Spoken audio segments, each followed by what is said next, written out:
No matter what it is that you do, whether you're still at school or whether you've got a job, at some point in your life, and probably more often than once, you are going to have to hold a presentation. But how do you actually hold a good presentation?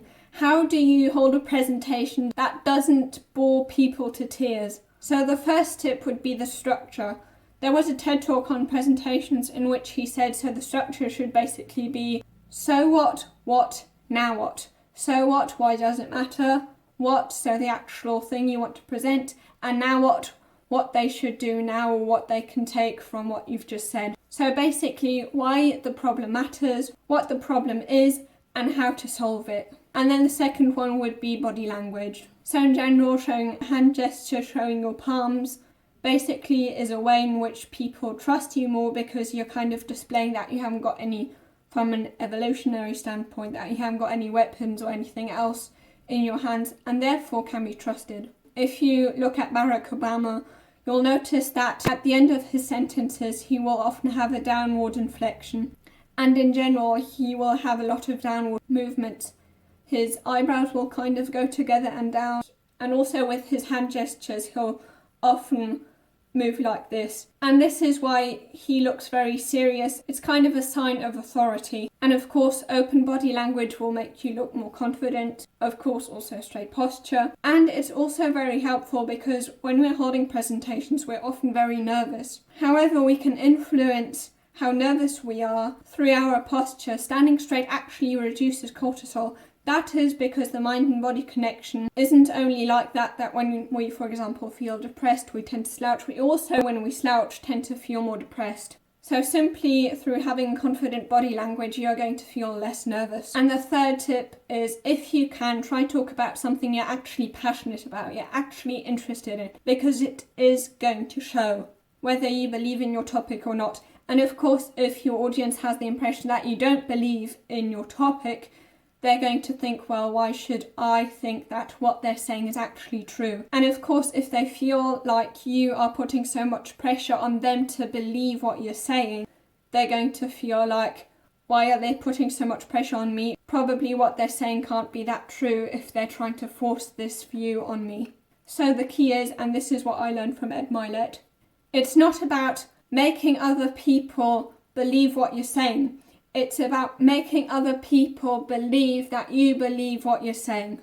Then they don't feel like you're trying to manipulate or convince them.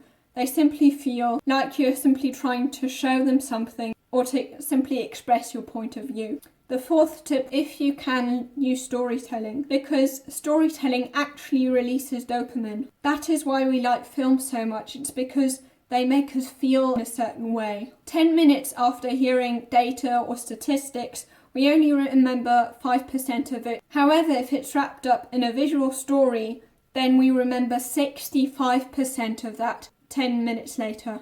And then the fifth tip would be pace and cadence. So if you use a slow pace, pausing every now and then, of course not too much, so much that it becomes boring, but if you do it here and there, having a slow pace with many pauses shows that you're saying something important and that you're confident that what you're saying is important, because it shows that what you're saying is so important that you kind of can take your time to say it and don't have to rush to say it just to be listened to. In fact, when it comes to cadence and pause, you'll see that Martin Luther King uses them a lot, Barack Obama also uses them a lot, and Winston Churchill, in fact, in his notes, he often left a space on purpose so he could see where he would pause. And this makes a lot of sense because if you look at animals, predators such as lions and bears and tigers, when they're not hunting their prey, they are very relaxed and calm and they move very slowly.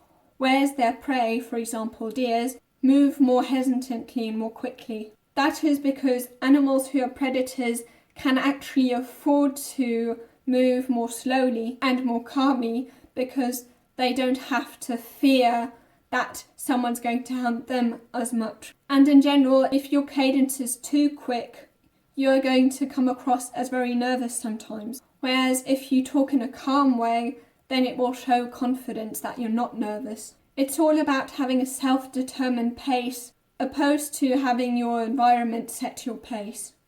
so that you don't seem reactive. Because when we're in fight or flight mode, we are very reactive. We're looking very closely and very quickly at anything that could potentially harm us, and therefore we tend to move more quickly. Now, I do have to admit that sometimes a quick cadence does have its benefits. For example, if you want to motivate people, then having a very quick cadence is definitely going to get them more excited.